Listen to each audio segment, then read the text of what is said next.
La SEC sollicite des commentaires du public sur les propositions de modification des règles pour permettre la cotation et le commerce des ETF basés sur Ethereum en bourse. Mais alors, est-ce que c'est vraiment une bonne nouvelle ? Le Crypto Daily. Mon nom est Benjamin Cohen. Et vous êtes bien sur le Crypto Daily. Le podcast qui traite de l'actualité crypto, NFT et métaverse.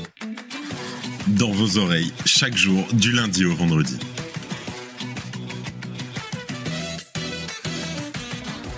Salut, c'est Benjamin du Crypto Daily et j'espère que vous allez bien. Et c'est donc notre actualité principale aujourd'hui. Et on parlera ensuite de la décision de MakerDAO d'allouer 600 millions de dollars au collatéral de l'USDE avant d'évoquer l'airdrop de Wormhole. Mais avant tout ça, et comme d'habitude, le coin du marché. Here comes the money. Here we go. Alors, le marché ne semble pas encore prêt à repartir à la hausse. On a un Bitcoin qui perd 0,5% sur les dernières 24 heures, mais qui se situe toujours aux alentours des 66 000 $. L'Ethereum stagne, lui, avec une très légère hausse de 0,14% à un prix de 3 318 $. Le BNB gagne 3,41%, le Sol et le XRP perdent chacun 2,65%. Le Doge chute de 3%, tandis que l'ADA perd 2,15%. Et enfin, on a la VAX qui voit son cours baisser de 2,4%. Allez, let's go, on passe aux news. Et en première news, on a la SEC qui lance donc une période de commentaires pour les ETF Ethereum. Alors, la SEC des États-Unis, elle a sollicité le commentaire du public sur des propositions de modification des règles autorisant la cotation et la négociation d'actions de 3 espèces d'Ether au comptant. Dans des avis distincts qui ont été déposés le 2 avril, la SEC a déclaré que le public disposait de 21 jours pour répondre aux propositions d'ETF Spot Ether des gestionnaires d'actifs Bitwise, Fidelity et Grayscale. Alors, les propositions d'ETF de Bitwise, Grayscale et de Fidelity ont été déposées avant la décision finale de la commission sur le véhicule d'investissement qui est attendu en mai. James Seyffart, analyste des ETF chez Bloomberg, et dans un billet X daté du 2 avril, estime de son côté que le silence de la SEC n'est pas une bonne chose. Il explique, je cite, « Demander des commentaires publics est une procédure standard. Chaque dépôt d'ETF 19B4 passe par le même processus, qu'il soit approuvé ou refusé. » Alors, ce ne serait donc pas haussier de quelque manière que ce soit pour les ETF Ethereum.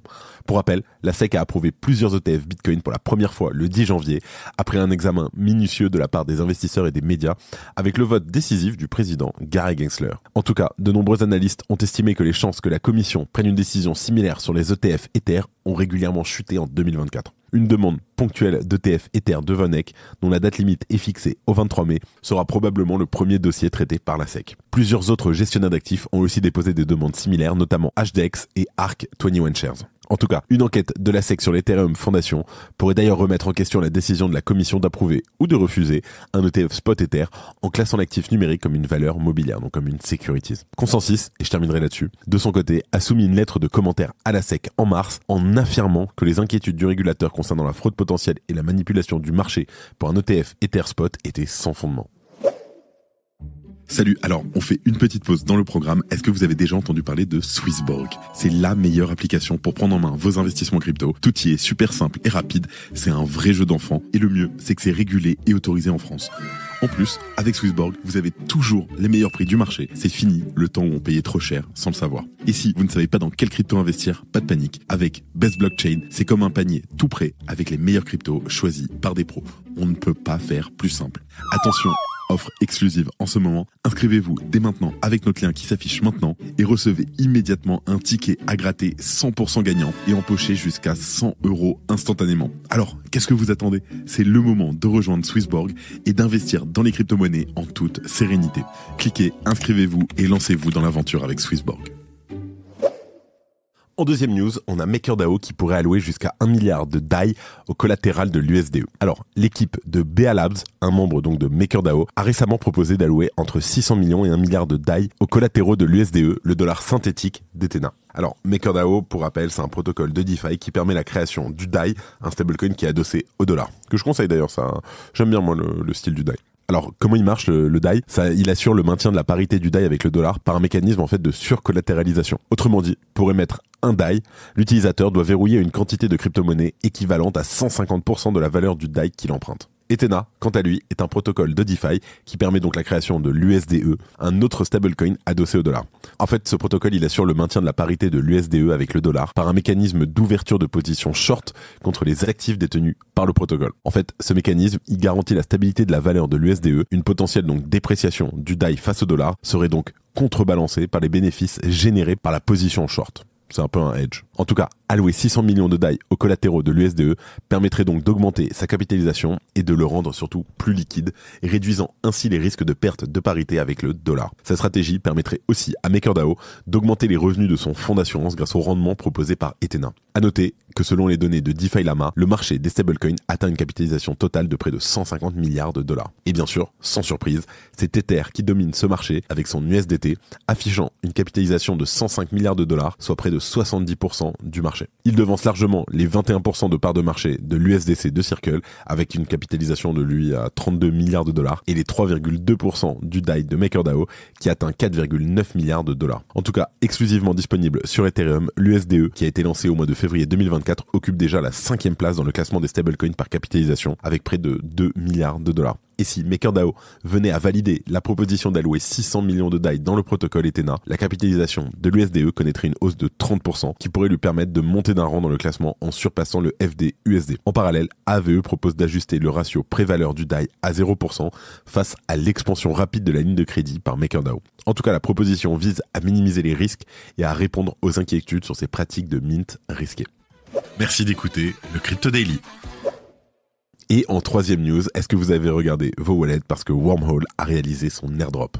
Alors, le 7 février dernier, le protocole Wormhole avait annoncé le lancement prochain de son jeton natif, le W. Wormhole a annoncé que ce lancement s'accompagnait d'un airdrop massif pour ses utilisateurs. Et annoncé il y a quelques mois, l'airdrop de Wormhole en est donc là. Au total, cet airdrop vise à distribuer 6,7% de l'offre totale du jeton, soit l'équivalent de 617 millions de jetons. Alors, en pratique, cet airdrop est alloué selon deux catégories. Il y a 500 millions de jetons pour les utilisateurs qui ont interagi avec le protocole sur l'une des blockchains supportées par celui-ci. Il y a 117 millions de W. Et il y a ensuite 117 millions de tokens qui vont aller à différentes communautés, comme par exemple les détenteurs de certains NFT, les stackers sur Pit, ou encore les membres du Discord de Wormhole. Et pour rappel, le snapshot pour cet airdrop avait été pris le 6 février 2024 à 23h59. Et hier, les équipes de Wormhole ont annoncé sobrement le lancement du jeton W via le réseau social X. La publication est accompagnée d'un lien menant au portail qui permet de réclamer l'airdrop. Bien entendu, pour vérifier vous aussi votre éligibilité et réclamer vos jetons précieux, on vous met pas le lien en description. C'est toujours touchy les liens comme ça. Rendez-vous sur le site officiel que vous trouverez sur le compte Twitter du projet. En tout cas, une fois sur le site, vous devez connecter vos différents wallets éligibles sur les blockchains Ethereum, Solana, Aptos, Sui, Injective, Osmosis, Terra et Algorand. En tout cas, depuis son lancement et sans grande surprise, le cours du W ne cesse de chuter. Initialement échangé sur le marché aux alentours de 2 $ l'unité, imaginez-vous. Le jeton aussi désormais aux alentours de 1,2 $. Une chute donc qu'il fallait attendre, car une bonne partie des utilisateurs ayant obtenu l'airdrop se sont empressés de revendre afin d'empocher des bénéfices. Mais certains internautes envisagent que le prix pourrait repartir à la hausse une fois le gros de la pression baissière passé. Et avant de terminer, je laisse Thomas vous faire les actualités en bref. Et moi je vous retrouve juste après. Merci Benjamin et bonjour à tous. Et on commence avec le gouvernement nigérian qui a sollicité l'aide d'Interpol pour l'extradition de Nadim Anjarwalla. Pour rappel, cet exécutif de Binance a fui le Nigeria il y a quelques semaines et de son côté Binance demande la libération de Tigran Gambaryan, affirmant qu'il n'a pas de pouvoir décisionnel. La division métaverse de Meta enregistre des pertes depuis le rebranding. L'investissement massif de Meta dans le métaverse a entraîné des pertes cumulées de 40 milliards de dollars pour sa division Reality Labs depuis 2021. Et ce, malgré un bilan positif global pour l'entreprise. La Lituanie veut imposer une régulation plus stricte aux entreprises crypto. Le pays envisage d'imposer des règles strictes en matière de licence pour les entreprises crypto d'ici 2025. Cette décision réduirait considérablement le nombre actuel de 580 sociétés actives dans le pays. L'USDC domine sur Solana. L'offre de stablecoin sur Solana a augmenté de manière constante depuis le début de l'année. Le secteur a même franchi le cap des 3 milliards de dollars la semaine passée. Et on note une domination nette de l'USDC de Circle dans ce segment, puisque l'entreprise rafle 73% de part de marché des stablecoins sur Solana. Et on termine avec le géant Galaxy Digital qui cherche à lever 100 millions de dollars pour un nouveau fonds crypto. L'entreprise prévoit de lancer un fonds donc de 100 millions de dollars pour investir dans des startups. Le fonds ciblera donc des entreprises en phase de démarrage dans le domaine des crypto-monnaies. Merci Thomas. Et voilà, c'est la fin de ce résumé de l'actualité du jour. Évidemment, pensez à vous abonner pour ne pas rater le suivant, quelle que soit d'ailleurs l'application que vous utilisez pour m'écouter. Rendez-vous aussi sur Twitter, LinkedIn, YouTube pour d'autres contenus d'actualité. Je crois que j'ai tout dit. Faites attention à vous. Et moi, je vous dis à demain. PS, oubliez pas, ce soir, il y a un truc sympa qui sort. C'était Benjamin pour le Crypto Daily. Merci et à très vite.